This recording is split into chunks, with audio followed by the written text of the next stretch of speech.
Alright, YouTube, I'm gonna make this one short and sweet. It's your boy NASCAR 6 at home in my garage.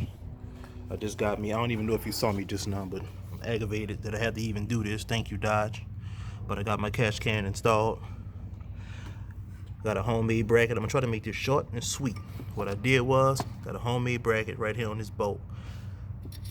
Bent a piece of metal, 90'd it, screwed the original pieces in here. I'm gonna paint that later, don't worry about it, it's ugly.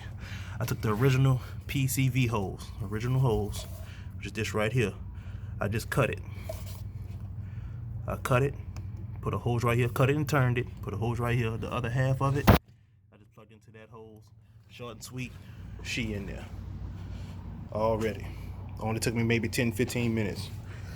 Also, it did have a whole bunch of oil. You can still see some left over right here. I'm cleaning that out as we speak. Look at that.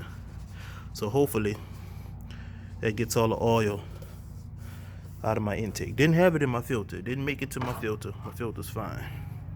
But that's how you install a catch can, a universal catch can, really, really quick.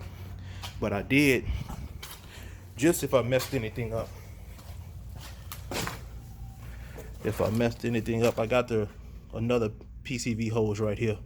So if I would have messed it up, I just would have put the original one on and been alright. But I just cut it right here and plug one side of the hose into this side, and the other 90'd it, turned this, and put the other hose into that side. And we got an installed catch can. So, alright, NASCAR 6, I appreciate y'all for watching.